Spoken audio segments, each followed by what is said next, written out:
Seguimos con los nombres de Dios, o con el nombre de Dios en los diferentes aspectos. Podríamos estar así toda la vida, ¿eh? Es decir, hay tantos nombres que podemos, pero bueno. El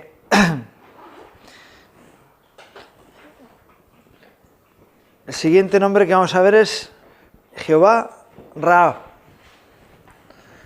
R-A-A-H, que quiere decir: el Señor es mi pastor. El Señor es mi pastor. Cuando hablamos del Señor es mi pastor, Salmo 23, ¿verdad?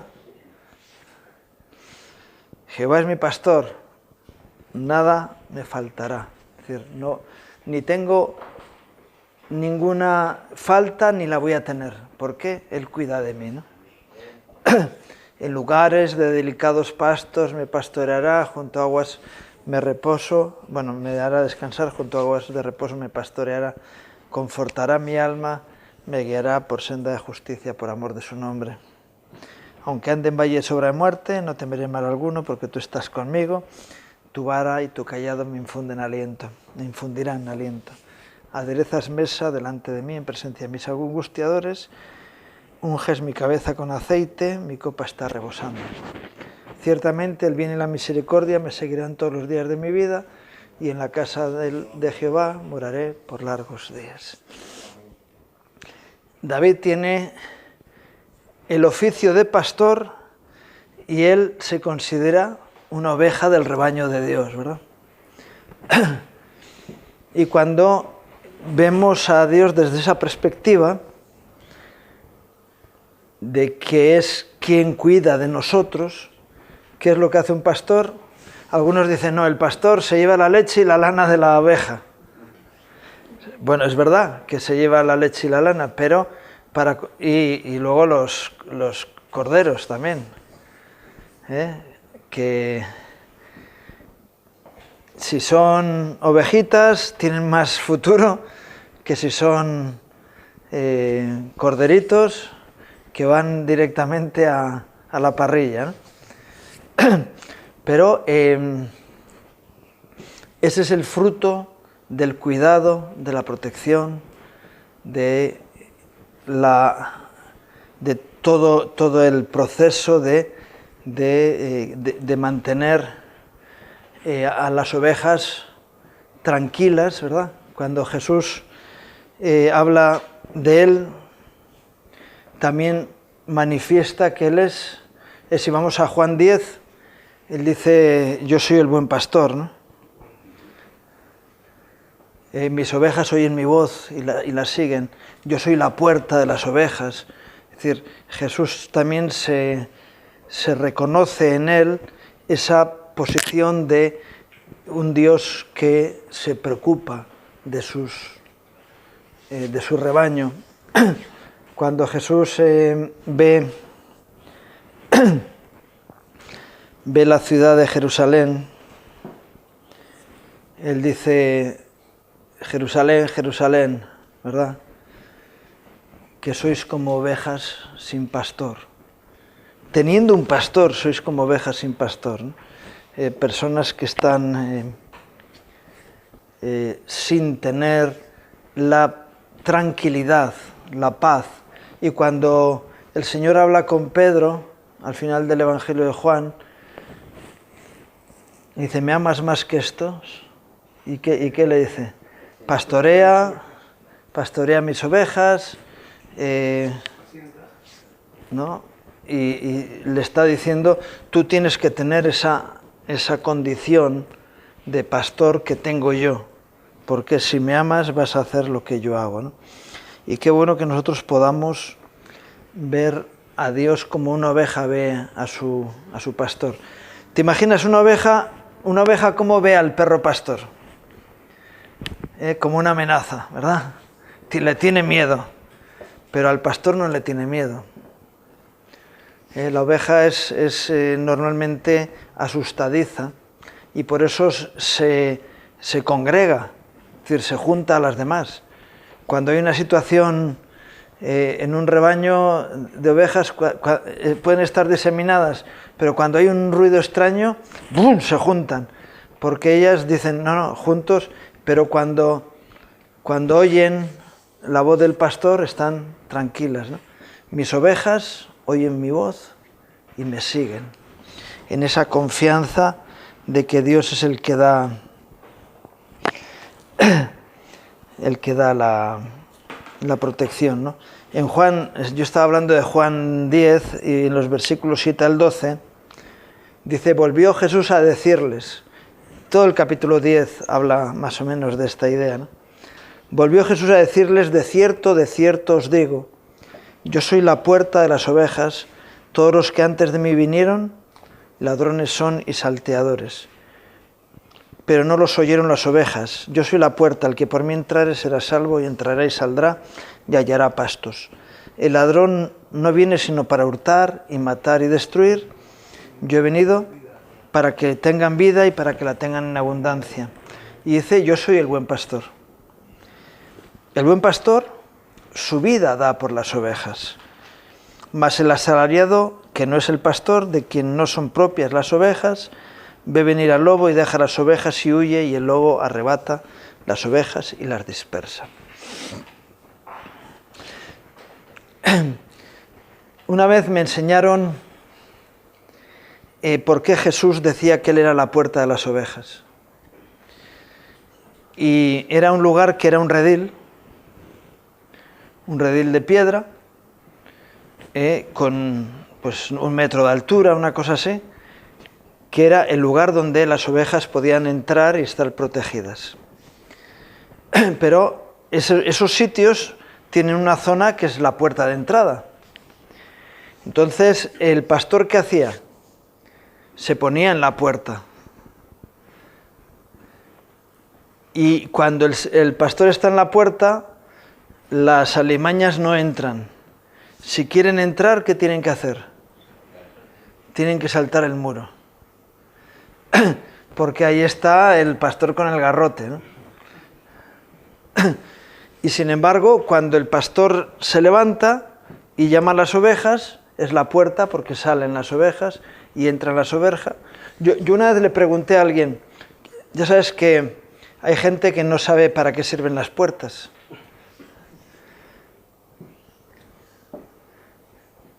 Y yo una vez le pregunté a alguien, oye, a ver, tú piensa por qué está puesta esta puerta aquí. Para entrar, digo, no, la puerta está puesta para cerrar el hueco por donde uno entra, ¿sí? Entonces dice, oye, cuando terminas de entrar, cierra la puerta, porque ya has acabado de entrar, cierra la puerta. Las puertas son para cerrar el hueco, no para dejarlas abiertas, ¿no? Bueno. Y el Señor está para cerrar la posibilidad de que el enemigo tenga ventaja en nuestras vidas. Si está el Señor, estamos tranquilos, ¿verdad? Si lo que estamos haciendo es conforme al orden de Dios, estamos tranquilos porque Él está guardando, y si su presencia está con nosotros, entonces qué bueno que podamos tener esa concepción de Dios como nuestro buen pastor, ¿verdad? Él ha venido para que tengamos vida y vida en abundancia. Las ovejas piensan que el pastor es el que sabe dónde está el pasto. Bueno, hay ovejas que son, que siempre están buscándose la vida por ahí, ¿no? Pero la oveja que tiene pastor espera que el pastor venga y les saque y les lleve a buenos pastos.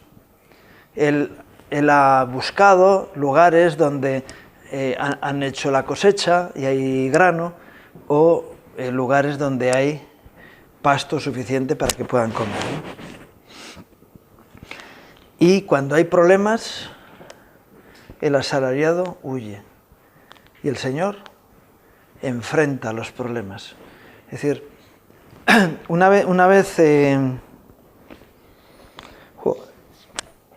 se me amontonaron los problemas y la situación se me fue más allá de mi capacidad de poder controlarla, ¿no? Y entonces digo, Señor, ¿qué pasa? No pasa nada. Yo quiero enseñarte que esto está bajo mi control.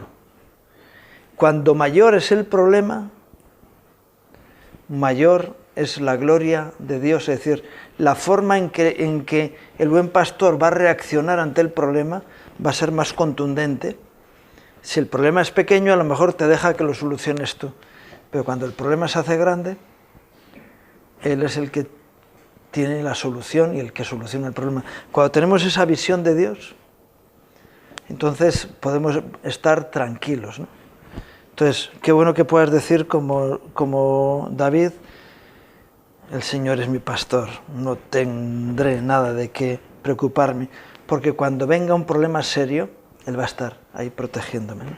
Amén. En Juan 17 y versículo 12, a mí también me da mucha seguridad. Jesús estaba orando al Padre, ¿no? Y le dice: cuando estaba con ellos en el mundo, yo los guardaba en tu nombre. A los que me diste, yo los guardé. Y ninguno de ellos se perdió, sino el hijo de perdición, para que la Escritura se cumpliese. Las manos del Señor son manos seguras para guardarnos, ¿no? Y qué bueno que alguien diga: no, mira, mi Señor vela por mí, Él me guarda, Él me protege. Así que tengo que estar tranquilo, porque yo sé que Él es el buen pastor que cuida de mi vida. Amén. Hay muchos textos que hablan de pastores, de malos pastores. Si, por ejemplo, vas en Ezequiel y dice que el Señor va a quitar a los malos pastores y Él mismo pastoreará a las ovejas, ¿no? Y vendrá contra aquellos que las mal usaron o maltrataron, y también contra las ovejas que les impidieron a las otras comer el grano, ¿no? Y les van a poner. Pero entre todos esos textos yo elegí Isaías 40, versículos 10 y 11.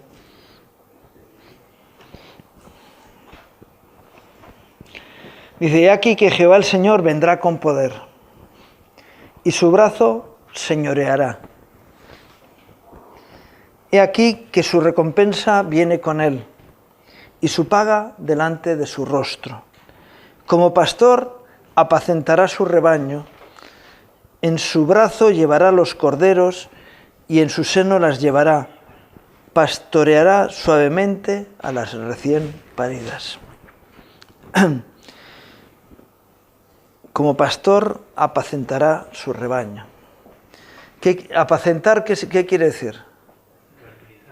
Bueno, puede decir apacentar, tranquilizar o apaciguar, y puede decir dar pasto. Apacentar quiere decir las dos cosas. Y sobre todo cuando alguien come bien, está más tranquilo, ¿verdad? Después de comer, ¿qué haces? Echar la siesta. No tienes ganas de trabajar mucho, ¿no? Y así que pueden ir las dos cosas juntas. Pero si tienes hambre, no hay quien duerma, ¿verdad? Se aguza los sentidos y uno está más despierto buscando. Pero Dios nos da paz, ¿verdad? Si le tenemos como el buen pastor. Bien. Otro nombre. Jehová Sama. Es interesante. Quiere decir, Él está allí o está aquí. Él está. Él está en medio de esas circunstancias. Qué bueno que podamos ver a Dios. Hay un texto en la palabra que dice que los de limpio corazón, estos verán al Señor, ¿no? A Dios. Bienaventurados los de limpio corazón, porque ellos verán a Dios. Qué bueno que podamos ver al Señor detrás de las circunstancias de nuestra vida. En medio del problema, Él está allí. En medio de esa bendición, Él está allí.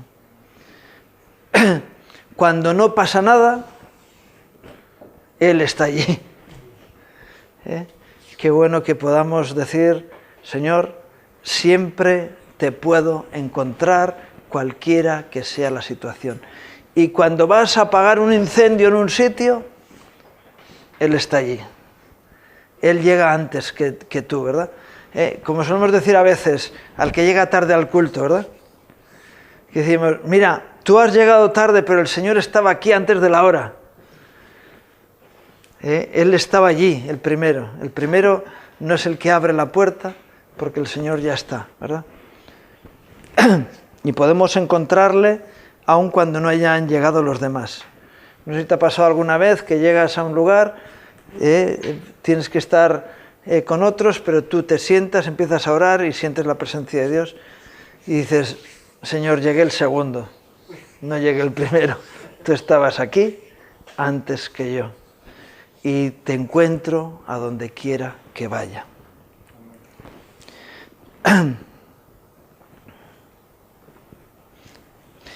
Dice Mateo 28, versículos, bueno, no, antes, Ezequiel 48, 34 y 35.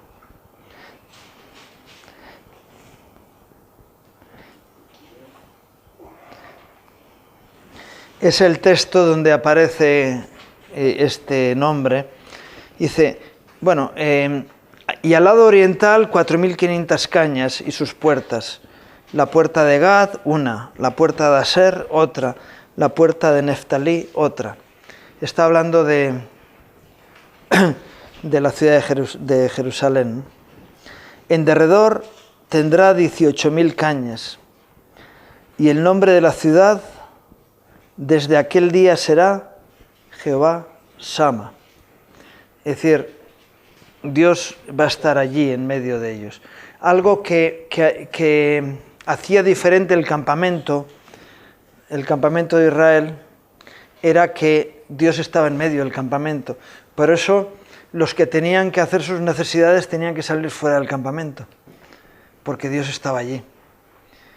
Y yo sé que muchas veces no eran conscientes de la presencia de Dios.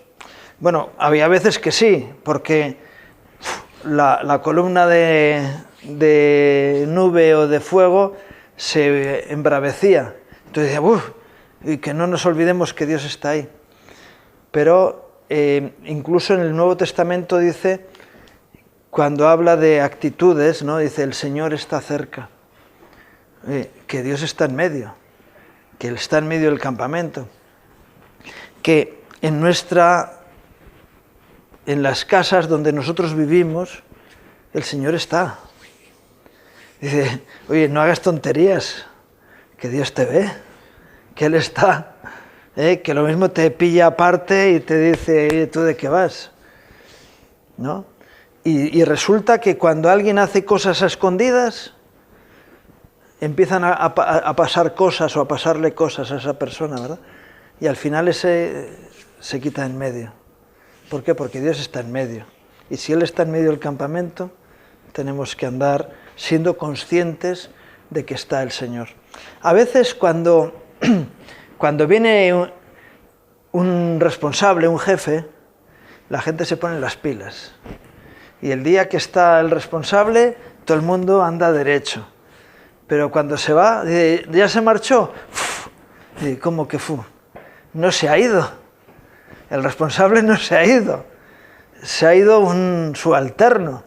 Pero el jefe no se ha marchado. Está aquí. Está en medio nuestro. Y qué bueno que seamos conscientes de esa presencia de Dios, ¿no? En este texto lo importante es que el mensaje de Ezequiel es que dice, mira, esto es como vamos a construir la ciudad con sus puertas, su tal, no sé qué, pero lo importante es que Dios va a estar en medio. Igual que estuvo en el desierto, igual que les dio el maná, igual que les dirigió y que hizo que el campamento se levantara y se parara y que pudieran estar marchando todo el tiempo, los 40 años en el desierto, Dios estuvo en medio de ellos. Qué bueno que podamos ser conscientes de que Dios va a estar en medio nuestro cada día. Es decir, allí cuando fuimos a hacer aquello, Dios estaba con nosotros, estaba allí. Hoy estuve hablando con con Andrés y me estaba contando que han estado allí en Ucrania. Y dice, es impresionante ver en una de las plazas principales de la ciudad cómo están allí las tiendas levantadas de remar. Ha sido impresionante cómo la acogida que hemos tenido por las autoridades, las iglesias evangélicas de por allí. Es decir, el Señor está en medio de todo aquello que se está haciendo. Bueno, pues así debe ser cada actuación de nuestra vida cuando tenemos un Yahvé o Jehová Sama. Decía Mateo 28, 18 al 20, dice, y Jesús se acercó y les habló diciendo, toda potestad me es dada en los cielos y en la tierra, por tanto, id y hacer discípulos a todas las naciones, bautizándolos en el nombre del Padre, del Hijo y del Espíritu Santo, enseñándoles que guarden todas las cosas que os he mandado. Y muchas veces el mensaje termina ahí. Cuando alguien dice, no, ir y hacer discípulos, tal, no sé qué. Dice, pero lo más importante, igual que en las 12 puertas de Jerusalén, ahora lo más importante es el final. Y aquí yo estoy con vosotros todos los días hasta el fin del mundo. Amén. Ese es el Señor Sama.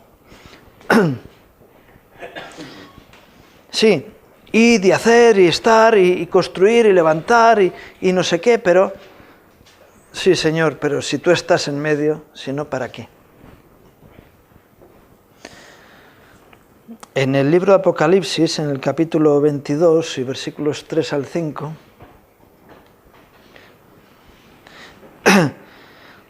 dice, y no habrá más maldición, y el trono de Dios y del Cordero estará en ella, y sus siervos le servirán y verán su rostro, y su nombre estará en sus frentes. No habrá allí más noche, y no tienen necesidad de luz, de lámpara, ni de luz del sol. ¿Por qué? Porque Dios el Señor los iluminará y reinará por los siglos de los siglos. El final del mensaje de Apocalipsis y del mensaje de la Biblia es que Dios va a estar en medio. Ahora está en medio de una forma menos visible, pero nosotros si llega la noche, se esconde el sol. Bueno, no se esconde el sol, somos nosotros los que nos escondemos de él, pero bueno, y no hay luz, y entonces ponemos luces para ver, pero cuando la presencia de Dios es tan eminente, no hace falta luz, porque Él es la luz. Y su luz va a ser tremendo porque cuando alguien le da vueltas a la cabeza, dice, ¿sabes que en la presencia de Dios no hay sombras? Ahora, si tienes una luz que te alumbra de un sitio, tu cuerpo impide que la luz pase y detrás tuyo hay una sombra. Bueno, los técnicos en iluminación te ponen varias luces para evitar que haya sombras, pero en la Nueva Jerusalén, en el reino eterno, no va a haber sombras, porque el Señor va a estar alumbrando todo. No va a haber sombras físicas y no va a haber sombras anímicas y no va a haber sombras espirituales. Es decir, las sombras anímicas son las dudas, los temores, y no va a haber sombras espirituales, espíritus de maldad que andan en la oscuridad. Entonces todo va a ser alumbrado, ¿verdad? Y cuando la presencia de Dios está en medio nuestro, estamos en esa luz. Qué bueno que podamos decir, Señor, si tú estás en medio nuestro, no necesitamos nada más, ¿verdad? Otro texto, Mateo 24. Entonces, si alguno os dijere, mirad, aquí está el Cristo, o mirad, allí está, no lo creáis, porque se levantarán falsos cristos y falsos profetas, y harán grandes señales y prodigios, de tal manera que engañarán, si fuere posible, aun a los escogidos. Ya os lo he dicho antes, así que si os dijeren, mirad, está en el desierto, no salgáis, o mirad, está en los aposentos, no lo creáis, porque como el relámpago que sale del oriente y se muestra hasta el occidente, así será también la venida del Hijo del Hombre. Ocurre a veces, bueno, ha ocurrido a lo largo de la historia de la cristiandad, que estoy pensando, la Virgen de Lourdes, todo el mundo haciendo peregrinación a Lourdes porque allí se hacían los milagros. Bueno, luego vino Fátima en Portugal y lo mismo. Pero en el mundo evangélico hubo la noticia de que en Toronto estaba pasando algo y todo el mundo peregrinaba a Toronto para buscar la bendición allí. O en cualquier otro sitio. Ha habido varios lugares donde han ocurrido cosas así, ¿no? Y la gente ha ido allí a ver el mover de Dios. Dios se está moviendo allí, vamos allí. Dice, ¿pero a dónde vas? ¿No está Dios aquí con nosotros? ¿Para qué vas a ir allí si Dios está aquí? Y si Dios está aquí, ¿qué pintas tú allí? Vas a ir a buscarle allí y Él está aquí. Sí, pero allí también está. Sí, allí también está, gloria a Dios. Pero aquí también. Entonces, lo importante es no buscar ir detrás del milagro. Yo sé que ha habido algunos que han dicho, mira, es que hay un mover de Dios especial en este ministerio, vamos a buscarlo allí. Dice, pero si el Señor ha dicho que cuando nos congregamos, 2 o 3 en su nombre, Él es Yahvé Sama en medio nuestro. Entonces, lo que hay que decirle, Señor, sorpréndenos. Yo sé que no pudiste hacer muchos milagros en Nazaret por la incredulidad, pero ayuda a nuestra incredulidad, como dijo aquel padre, ¿no?, que tenía a su hijo. Sí, creo, pero ayuda a mi incredulidad. Ayúdame a superar mi poca capacidad de confianza en ti, ¿no? Porque tú estás aquí en medio nuestro. Y cuando alguien es capaz de entender así a Dios, en su vida, en su entorno, ocurren cosas, porque Dios empieza a actuar y cambian las situaciones. Lo grave es que esté como en la iglesia de la Odisea. ¿Dónde estaba el Señor en la iglesia de la Odisea? Estaba en la calle, la habían dejado fuera. Todos están contentos, que lo buenos que eran y lo bien que hacían las cosas y qué bonito era todo lo que tenían, y el Señor estaba afuera. Tan afuera estaba que estaba no solo fuera de la iglesia, sino fuera de los corazones de los miembros de la iglesia. Porque dice, si alguno oyere mi voz y abriere la puerta, entraré y cenaré con él y él conmigo. Así que estaba diciendo, yo quiero habitar en medio vuestro, pero estáis a vuestro rollo. Entonces, si yo no estoy en medio, separados de mí, nada podéis hacer, ¿no? Gloria al Señor. Bien, vamos a ver otro nombre. Creo que fue en la última clase que os dije que, que había algún nombre que no, pero que lo vamos a tratar, que es Yahvé Sebaot. Sebaot, S-E-B-A-O-T, que es el Señor de los ejércitos, el generalísimo, el gran jefe de todos los ejércitos. Pero si Dios es Dios de paz, ¿por qué es Dios de los ejércitos?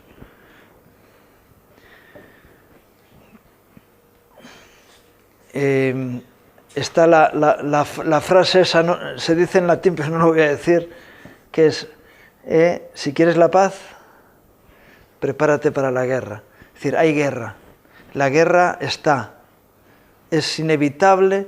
¿Por qué? Porque hay dos reinos enfrentados. Sí. Está el reino de las tinieblas y está el reino de la luz. Está el principado diabólico de Satanás, que es el príncipe de este mundo, y está el reino de Dios, del príncipe de los príncipes, del Rey de Reyes, que es el reino de Dios, ¿verdad? El reino de los cielos, donde Jesús reina. Entonces, hay ejércitos porque hay batalla, porque hay un reino maléfico de oscuridad que definitivamente es vencido y va a ser vencido. Es vencido porque fue vencido en la cruz, y va a ser vencido porque va a terminar siendo arrojado al lago de fuego, a la condenación eterna, y se va a cerrar ese ciclo definitivamente. Por eso, cuando hay un espíritu que te está atacando, condenándote, dicen que lo mejor que puedes hacer es contarle el final de la película. ¿Dónde voy a estar yo y dónde vas a estar tú? Y a ese no le interesa seguir hablando.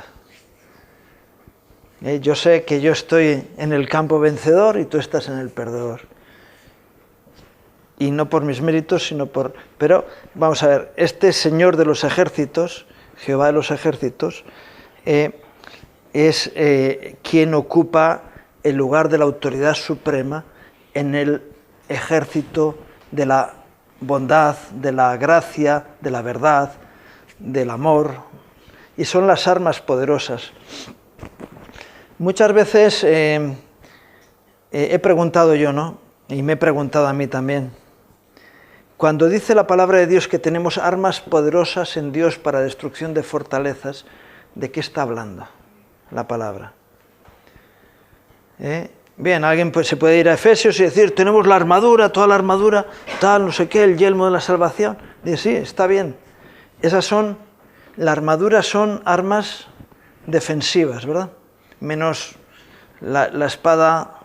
Bueno, la espada también es defensiva en ese caso, ¿no? Pero tenemos armas que son ofensivas, porque dice la palabra que si devolvemos bien por mal, amontonamos ascuas de fuego sobre la cabeza de nuestro enemigo. Entonces, tenemos armas poderosas en Dios que son armas ofensivas. Ofensivas contra la mentira. Contra la mentira, ¿cuál es la mejor arma que podamos utilizar contra la mentira? La verdad. Contra el odio, el amor, ¿verdad? Contra el miedo, también es el amor que echa fuera el temor, pero es la confianza en Dios, ¿no? Y así, sobre todo los frutos del Espíritu Santo son armas poderosas. Tener paciencia, tener bondad, tener paz, son armas poderosas. Pero aparte de eso, nosotros podemos ser parte del ejército de Dios. ¿Cómo nos gusta la canción esa, verdad? Se oye ¿no? Del ejército de Dios marchando por la tierra, y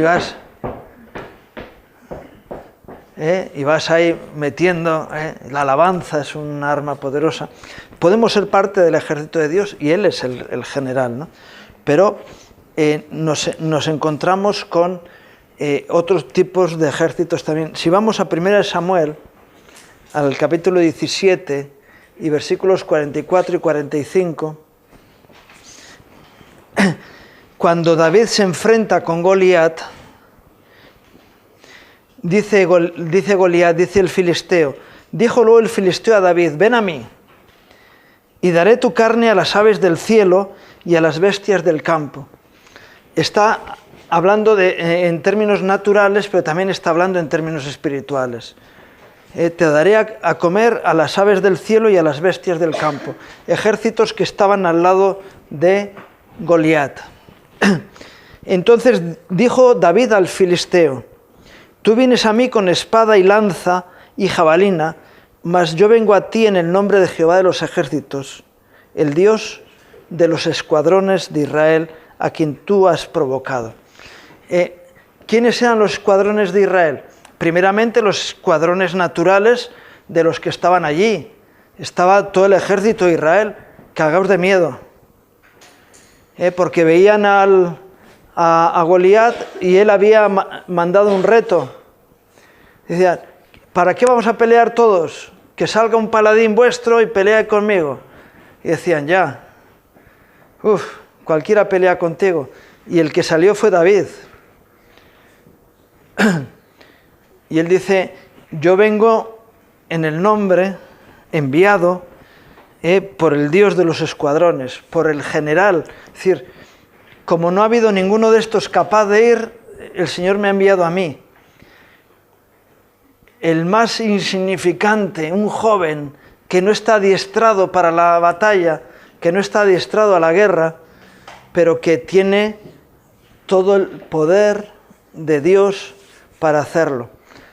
¿Sabéis que David, antes de enfrentarse a Goliat, recogió 5 piedras? Algunos piensan que era por si le fallaba alguna.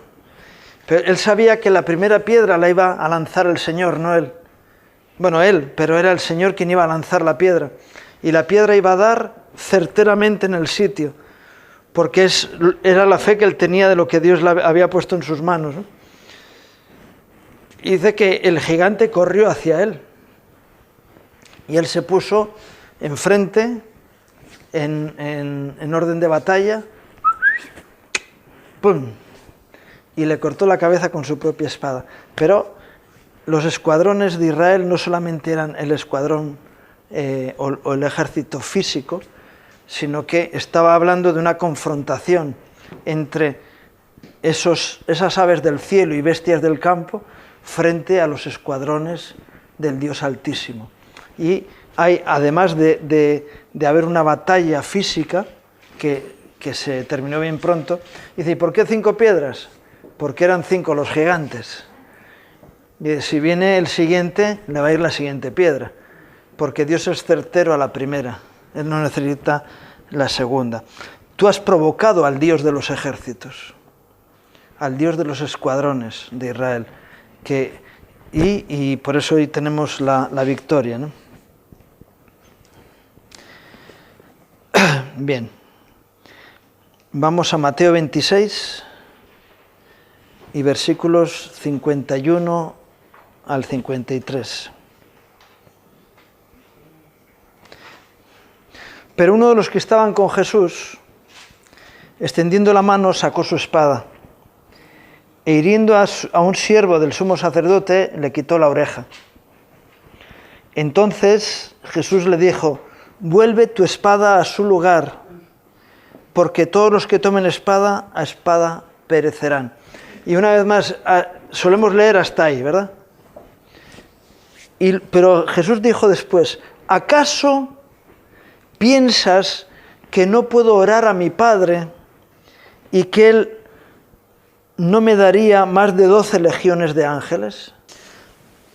El número 12 es un número de plenitud.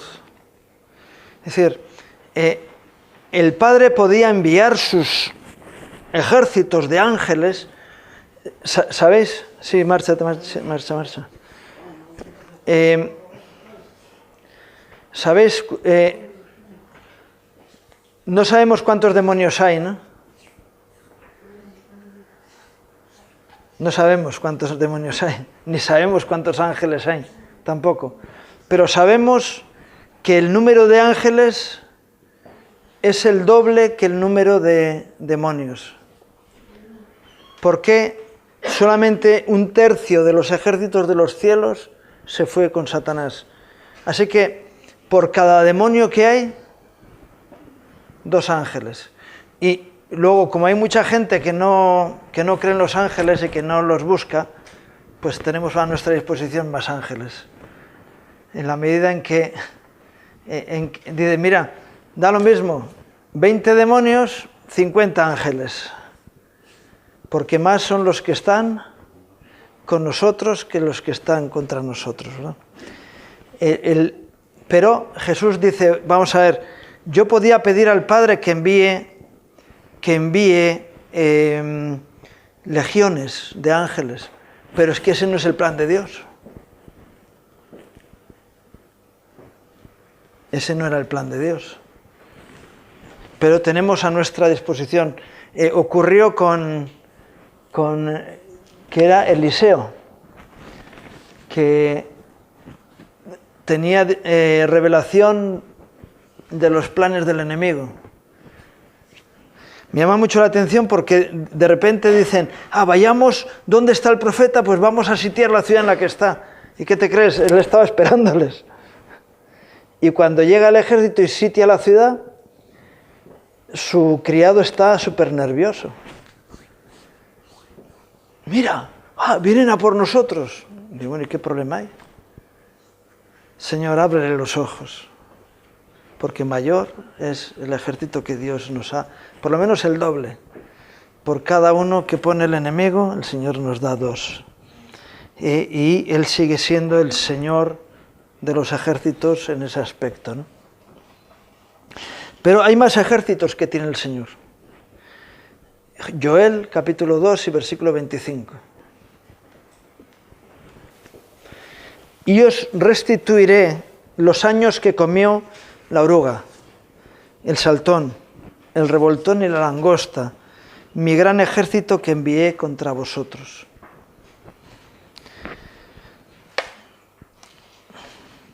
Así que el Señor también nos envía ejércitos que vienen a minar nuestras fuerzas, a reducir, pero luego viene restauración. También, incluso, Dios es Señor sobre los ejércitos diabólicos. Si Él decide que se estén quietos, se van a estar quietos, y si les dice que se vayan retirados, se van a ir. Porque esto es lo que pasaba con Jesús. El endemoniado gadareno. Dice, ¿cómo te llamas? Me llamo Legión porque somos muchos. Un hato de cerdos, de mil cerdos, fueron endemoniados por todos los demonios que había en el endemoniado gadareno.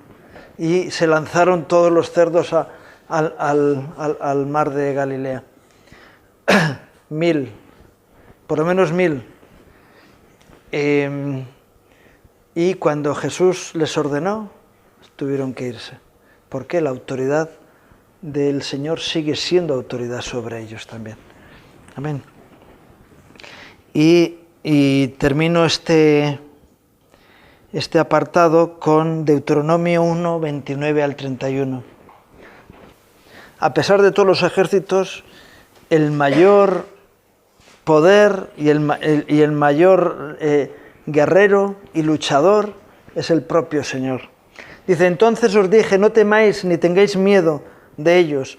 Jehová vuestro Dios, el cual va delante de vosotros, Él peleará por vosotros, conforme a todas las cosas que hizo por vosotros en Egipto delante de vuestros ojos.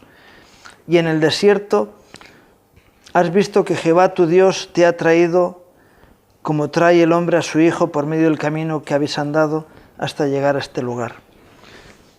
Y hay las constantes batallas que tuvo el pueblo de Israel, tanto en el desierto como luego en la conquista de la tierra prometida.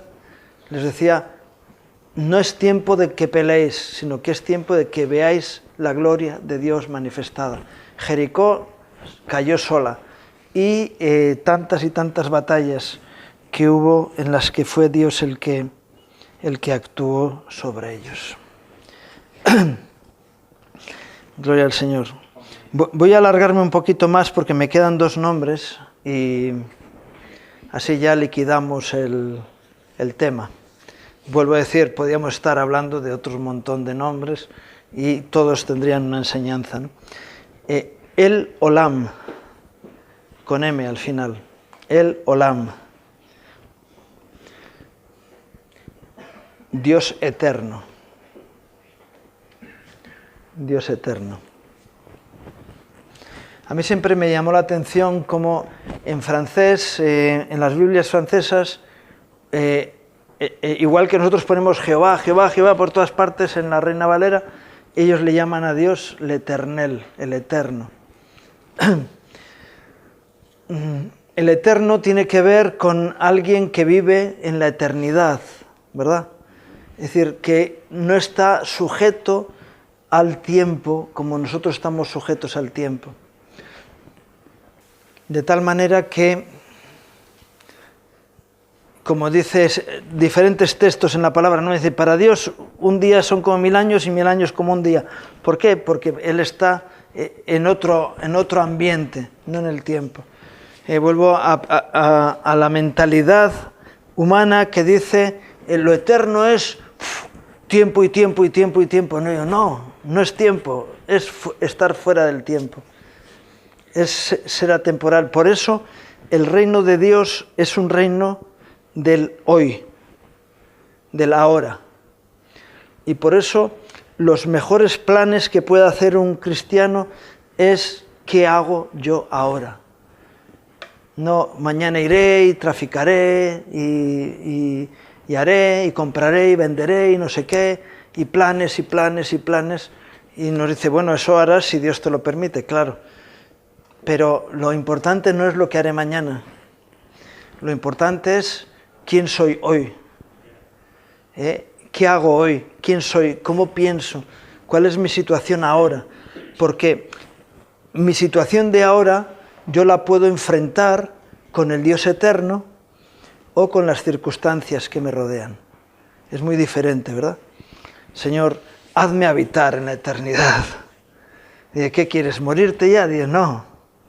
Que pueda tener la conciencia de lo eterno. Cuando dice la palabra, echa mano de la vida eterna, nos está diciendo, ¿por qué no vives en la eternidad?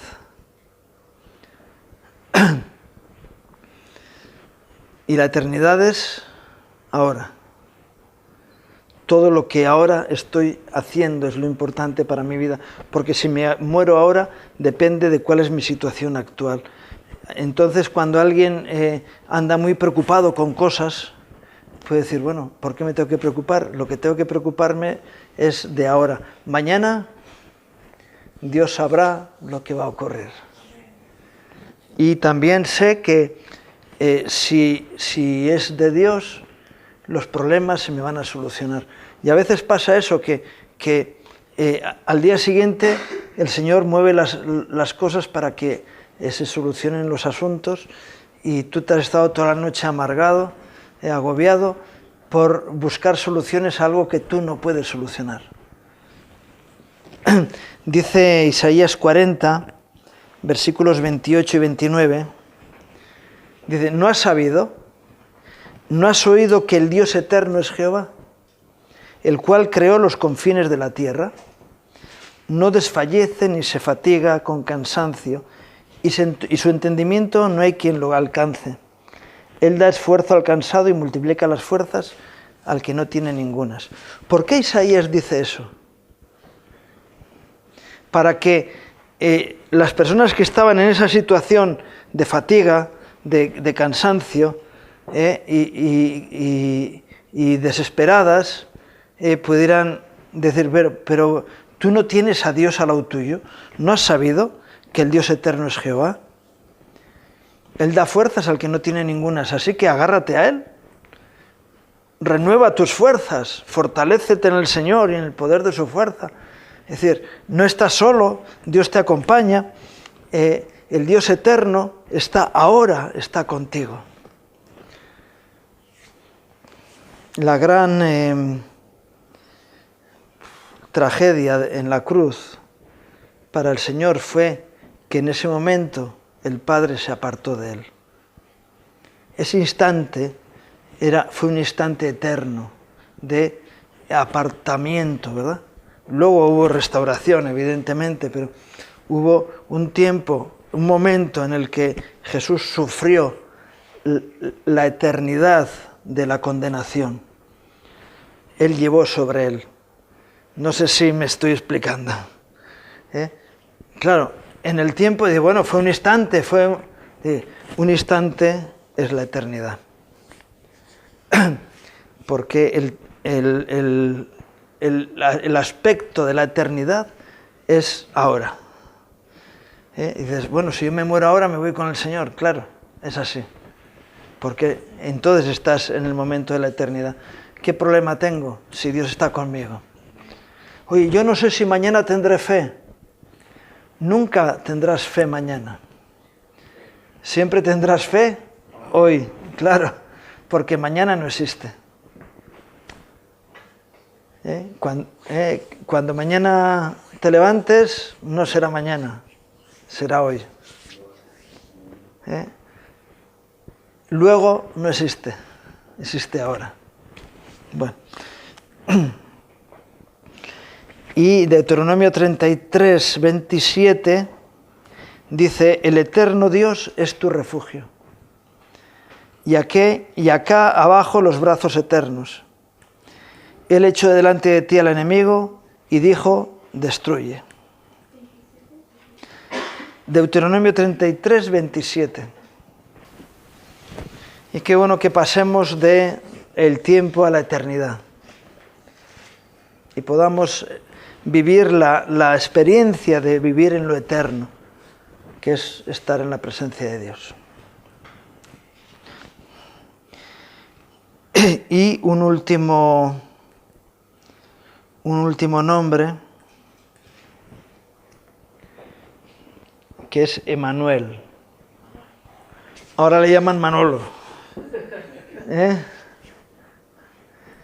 Emanuel.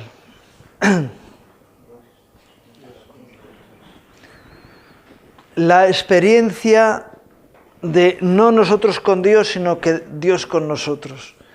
Esa es la clave de la redención, que el Señor vino a estar con nosotros. No es lo mismo que tú vayas a visitar la casa de alguien a que alguien venga a visitar tu casa. Porque dices, una cosa he pedido al Señor, que esté yo en su casa. Y a su casa vamos, ¿verdad? Donde ha ido a preparar morada para nosotros. Pero algo tremendo es que el Señor venga a tu casa. Porque, ¿qué hace alguno cuando espera recibir una visita importante? Dice, pone todo en orden, tal. Pues el Señor vino a nosotros en el día en que eran muy pocos los que le esperaban. La mayoría no limpiaron las cosas, no arreglaron la situación, sino que el Señor llegó y los encontró en la propia realidad de sus vidas, como ha ocurrido en nuestras vidas, que el Señor vino a nuestras vidas y nos pilló fuera de lugar, ¿verdad? Con la cama sin hacer, con el fregado encima de la cocina, ¡qué desastre! Pero ahí vino el Señor a visitarnos. ¿A qué? A traer orden a nuestras vidas, ¿verdad? Por eso ese Manuel que viene a nuestras vidas, no a juzgar, sino a ordenar, a ayudarnos a preparar las cosas y hacer las cosas en buen orden. Y el Señor, Emanuel, viene a tu vida para que tú seas transformado por Él. Ese es el gran privilegio que tenemos, que el Señor deja su lugar en el cielo para visitarnos. Decía Jerusalén, Jerusalén, que no has conocido el tiempo de tu visitación. Que vino el Señor a visitarte, y Juan dice eso, ¿verdad? Porque la luz vino al mundo, o el Verbo se hizo carne y habitó entre nosotros, y la luz vino al mundo, y el mundo no le conoció. Y vino a los suyos, y los suyos no lo recibieron. Y viene el Señor, toca la puerta, como le pasó a Pedro, pum, pum, pum, mira la mujer, la chica mira la puerta, y cierra la puerta y dice, oye, es que está Pedro en la puerta. No puede ser, si está detenido. No, que está en la puerta. ¿Y qué? ¿Y lo has dejado fuera? Sí. Si nos vamos a Eclesiastés, dice que cuando abrió la puerta se había marchado. Y lo busqué y no lo hallé. Y qué tremendo que Emanuel viene a tu casa, y aquel Zaqueo, ¿verdad?, que era un hombre pequeño que se tuvo que subir a un árbol para poder ver al Señor. El Señor le dijo: es necesario que yo sea Emmanuel para ti, que more yo hoy en tu casa. Y cuando los demás se enfadaron, dijo: este también era un hijo de Abraham, y era necesario que yo fuera a rescatarlo. Es decir, yo he sido Emmanuel para él. Y qué bueno que tú invites al Señor a tu casa. Señor, ya sabes cómo tengo las cosas, que soy un desastre. Pero aquel hombre, aquel Zaqueo, salió de esa casa bendecido, cambiado. De ser un egoísta y de ser un tramposo, se dedicó a ayudar a los demás. Cambió su corazón porque había recibido al Señor en su vida, ¿no? Bueno, había puesto aquí el texto de Mateo 1, 22 al 24. No veo a Mateo 1, 22 en tus contactos.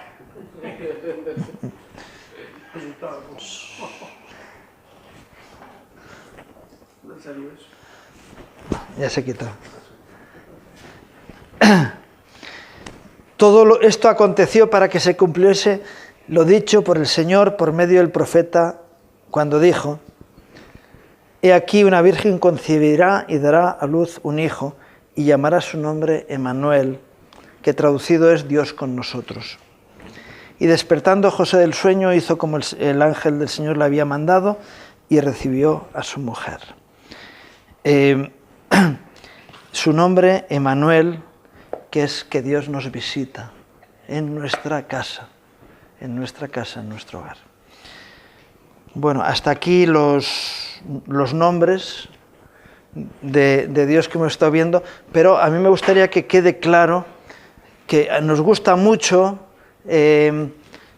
desmenuzar los diferentes nombres, pero no son más que una partecita del nombre de Dios. El nombre de Dios es imposible de ser nombrado, imposible de ser retenido, imposible de ser concebido, porque sería la suma de todos los nombres uno detrás de otro, con una cadena interminable de nombres que, entre otras cosas, por toda la eternidad iremos aprendiendo, porque hay un texto que dice que la eternidad consiste en esto, en conocerle a Él. La vida eterna es que le vayamos conociendo cada vez más y estemos más en el eterno, más en su casa, ya no el Emmanuel que viene a la nuestra, sino definitivamente con Él para siempre. Nada más, que Dios os bendiga. Y hoy de verdad acabamos ahora.